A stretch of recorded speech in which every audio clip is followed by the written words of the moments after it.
Halo Spiga, bertemu kembali dengan Bu Eva dalam video pembelajaran seni budaya.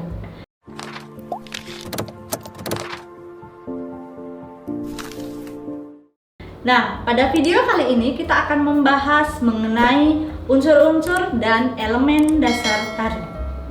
Seperti yang kita ketahui, seni tari akan indah apabila kita menarikannya dengan maksimal. Untuk memaksimalkannya, tentu kita harus memahami terlebih dahulu apa saja unsur-unsur yang akan mendukung berhasil atau suksesnya pementasan tari. Oke, unsur-unsur seni tari bisa dibagi menjadi dua. Yang pertama adalah unsur utama dan yang kedua adalah unsur pendukung. Unsur utama dapat dibagi menjadi tiga. Yang pertama ada wiraga, yang kedua ada wirama, yang ketiga ada wirase. Yang pertama adalah wiraga. Unsur yang pertama harus kita pahami dalam pementasan seni tari adalah wiraga, di mana wiraga ini merupakan badan kita sendiri. Jadi badan yang akan menampilkan gerak-gerak yang akan dituangkan ke dalam tarian. Jadi apapun yang akan ditarikan tentu saja memerlukan badan untuk menyampaikan pesan dari tarian tersebut. Yang kedua adalah wirama. Unsur penting selanjutnya yang harus ada di dalam seni tari adalah irama. Pasalnya, suatu tarian harus mempunyai irama yang memadukan musik pengiring dengan gerakan badan yang dilakukan oleh penarinya.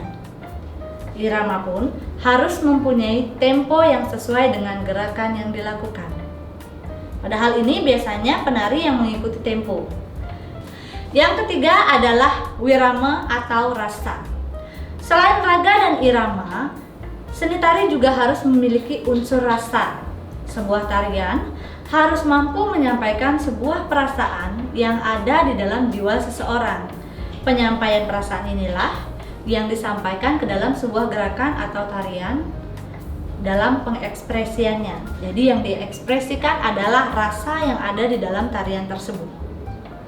Tiga hal tersebut adalah bagian dari unsur utama dari seni tari.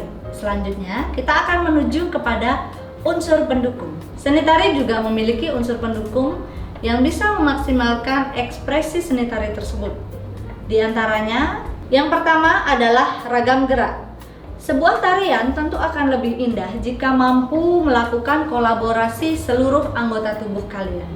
Tidak hanya mata, tidak hanya tangan, tidak hanya kaki, tidak hanya kepala, tetapi semua anggota tubuh kita bergerak untuk menyampaikan isi dari tarian tersebut. Nah, gerakan ini memiliki beberapa fungsi. Di antaranya, yang pertama, mengekspresikan jiwa dan karakter penari. Yang kedua, mengekspresikan sebuah inti dari tarian tersebut. Yang ketiga, menyampaikan pesan dan makna dalam tarian. Yang keempat, mempengaruhi emosi penonton. Yang kelima, menambah keseruan pementasan. Oke, selanjutnya bagian yang kedua dari unsur pendukung adalah ragam iringan. Seperti yang kita ketahui, iringan juga merupakan pendukung yang sangat penting dalam tarian.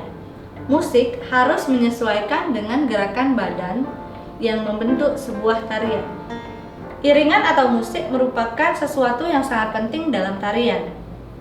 Fungsi dari iringan ini yang pertama adalah mendeskripsikan suasana dalam tarian. Yang kedua, mengatur gerakan tarian. Yang ketiga, membangun emosi dari penonton. Yang keempat, mengatur ritme dan tempo gerakan. Dan yang terakhir adalah membuka dan menutup penampilan.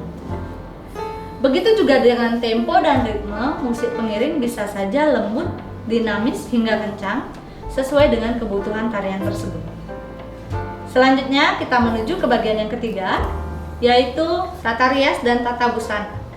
Seperti yang bisa kita lihat, tarian akan menarik apabila kostum dan make up-nya menarik. Ketika tarian tersebut terlihat menarik, otomatis kita juga akan memiliki rasa ingin menonton tarian tersebut. Nah, manfaat dari tata rias dan tata busana ini, yang pertama adalah menambah nilai estetika dan etika. Jadi keindahan dan kesopanan tarian tersebut akan terlihat dari kostum dan tata riasnya. Kemudian yang kedua, membantu menghidupkan peran dan karakter. Jadi orang yang muda bisa terlihat tua, yang tua bisa terlihat muda dengan bantuan tata rias dan tata busana ini. Kemudian memperjelas identitas tarian yang dibawakan. Seperti contoh, menarikan tari Bali tentu saja menggunakan identitas kostum dan riasan tari Bali. Nah, selanjutnya kita menuju ke bagian yang keempat, yaitu properti. Selanjutnya kita akan menuju ke unsur berikutnya, yaitu properti.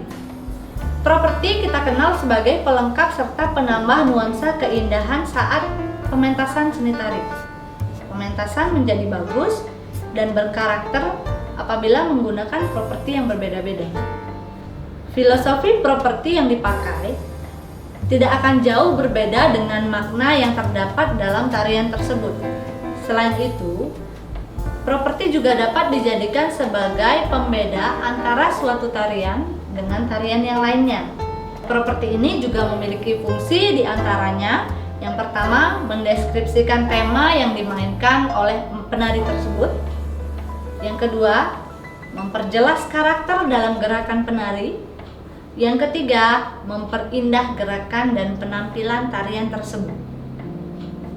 Selanjutnya, kita menuju ke bagian yang kelima, yaitu pola lantai. Pola lantai adalah pola yang dibentuk sebagai aturan penari dalam berpindah, bergerak, maupun bergeser dari posisi satu ke posisi yang lainnya dalam panggung pementasan, sehingga dalam pementasan itu terlihat lebih menarik. Ada beberapa pola lantai yang bisa kita contohkan. Yang pertama ada pola lantai garis lurus atau diagonal, seperti gambar di sebelah. Jadi penari melakukan gerakan yang sama dengan posisi lurus diagonal. Selanjutnya yang kedua, contohnya adalah pola lantai garis lurus horizontal, seperti gambar di sebelah ini. Terlihat di sana penari melakukan gerakan yang sama dengan posisi lurus horizontal. Yang ketiga adalah pola lantai garis lengkung melingkar, seperti gambar di samping ini. Jadi penari melakukan gerakan dengan posisi melingkar. Selanjutnya yang keempat ada pola lantai garis lurus vertikal, seperti gambar di samping ini. Penari melakukan gerakan yang sama dengan posisi lurus vertikal. Nah, dalam posisi ini penari bisa menggunakan tingkatan atau level. Nah, dari beberapa contoh pola lantai tadi, fungsi pola lantai adalah yang pertama, sebagai cara untuk menata gerakan-gerakan para penari. Yang kedua, sebagai cara untuk membuat para penari kompak dan terlihat sinkron. Yang ketiga, sebagai cara untuk menciptakan pementasan seni tari yang bagus. Dan yang keempat, sebagai cara agar penampilan seni tari lebih menarik ditonton oleh masyarakat di atas panggung. Oke, setelah mempelajari tentang unsur-unsur seni tari, kita akan memahami juga tentang elemen dasar tari. Karena antara unsur dengan elemen ini sangat berkaitan untuk menampilkan pementasan seni tari yang maksimal. Dalam elemen dasar tari ini terbagi menjadi 3 bagian. Yang pertama, ruang, waktu, dan tenaga. Yang pertama adalah ruang. Ruang di sini diartikan sebagai keberadaan penari di atas pementasan. Selain itu, unsur ruang juga menjadi penentu terciptanya sebuah gerakan. Karena tentunya akan mustahil gerakan tercipta bila tidak adanya ruang yang menjadi penghasil gerak. Untuk jenis ruang itu sendiri bisa dibagi menjadi 2. Yang pertama adalah ruang yang diciptakan oleh penari itu sendiri, di mana penari itu melakukan gerakan sesuai dengan ruang dari badannya sendiri. Yang kedua adalah ruang tempat melakukan gerakan itu sendiri. Selain itu, dalam elemen dasar ruang ini ada juga yang disebut dengan level. Level ini merupakan tingkatan gerak dalam menari. Tadi di dalam pola lantai sudah dijelaskan ada pola lantai yang bisa digunakan menggunakan level. Nah, pembagian level ini bisa dibagi menjadi 3. Yang pertama adalah level atas atau level tinggi. di mana pada level ini gerakan yang dilakukan penari bisa dicontohkan dengan kaki menjinjit atau mungkin melompat. Yang kedua adalah level sedang, di mana level ini akan tercipta ketika penari melakukan gerakan setengah jongkok atau kaki sedikit menekuk. Yang ketiga adalah level rendah, di mana gerakan ini akan tercipta ketika penari melakukan tarian atau melakukan gerakan dengan posisi duduk, tiduran, guling-guling juga boleh. Yang kedua adalah waktu. Dalam pementasan seni tari tentu saja kita memerlukan waktu untuk menampilkannya. Dalam prakteknya terdapat dua jenis unsur yang tergabung dalam elemen waktu ini. Yang pertama adalah tempo dan irama. Tempo adalah waktu yang dipergunakan penari dalam menampilkan tarian hingga selesai, mulai dari tari lambat hingga cepat dengan berbagai variasi gerakan yang menciptakan irama gerak. Selanjutnya, irama merupakan waktu yang dipergunakan untuk menyelesaikan gerak yang berkaitan dengan tempo dan dinamika, yaitu dari cepat ke sedang ke cepat, lambat ke cepat. Intinya sesuai dengan karakter gerak dan tempo yang berbeda. Oke, selanjutnya bagian yang ketiga adalah tenaga. Dalam pementasan seni tari tentu saja kita sangat-sangat memerlukan yang namanya tenaga, di mana tenaga itu berfungsi sebagai pengatur sekaligus pengendali dalam setiap gerakan yang dilakukan dengan tujuan menghasilkan penampilan yang maksimal. Dalam pemahamannya tentang tenaga, seorang penari harus menguasai beberapa hal berikut ini. Yang pertama, kemampuan menghemat tenaga. Jadi tenaga itu harus dikeluarkan di mana penari harus mampu menguasainya. Kemudian yang kedua, kapan waktunya menambah kekuatan. Jadi ada aksen-aksen tertentu di mana penari harus menggunakan tenaga yang lebih dari biasanya. Yang ketiga, menempatkan setiap tenaga dengan tepat dan cermat. Seperti yang pertama tadi, penari harus mampu menghemat, jadi tidak boleh boros dengan tenaga. Selanjutnya yang keempat, mengakhiri dengan tegas, kuat, atau lembut. Jadi setiap akhir dari tarian itu berbeda-beda. Ada yang harus tegas, ada yang harus kuat, ada yang harus lembut. Jadi ketika kita mampu menguasai tenaga tersebut, kita tidak akan pingsan setelah menari. Dengan menguasai 4 hal tersebut, penari akan mampu menampilkan penampilan yang maksimal. Karena gerakan merupakan poin terpenting dalam sebuah penampilan tari. Sehingga gerakan tersebut harus ditampilkan dengan tenaga yang maksimal, tempo yang maksimal sesuai dengan yang kita pelajari tadi. Saat penari melakukan gerak dengan menggunakan tenaga, tentu saja penari harus menguasai faktor-faktor yang berhubungan dengan tenaga seperti intensitas, aksen, dan kualitas.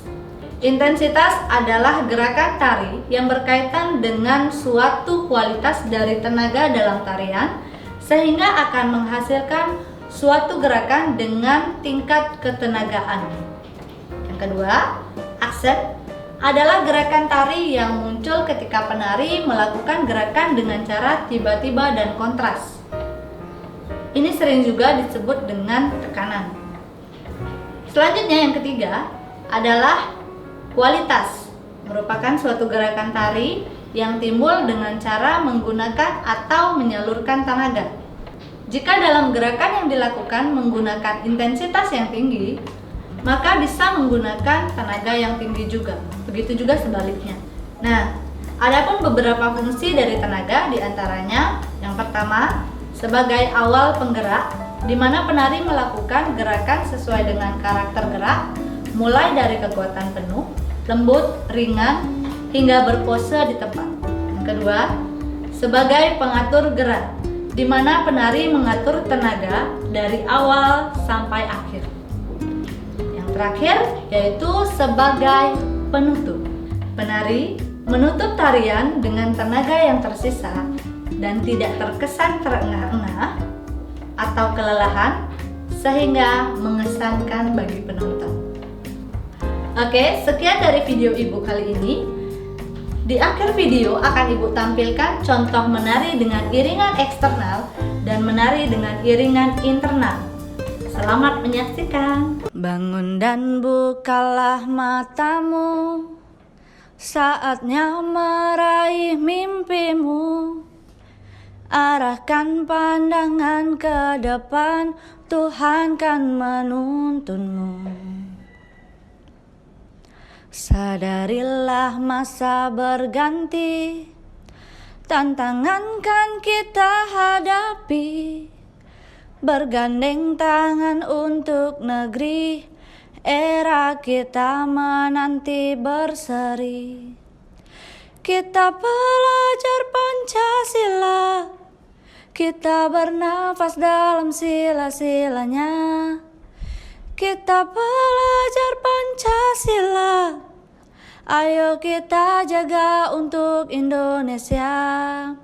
Bersatu dalam perbedaan, berpegang tangan dan berlari.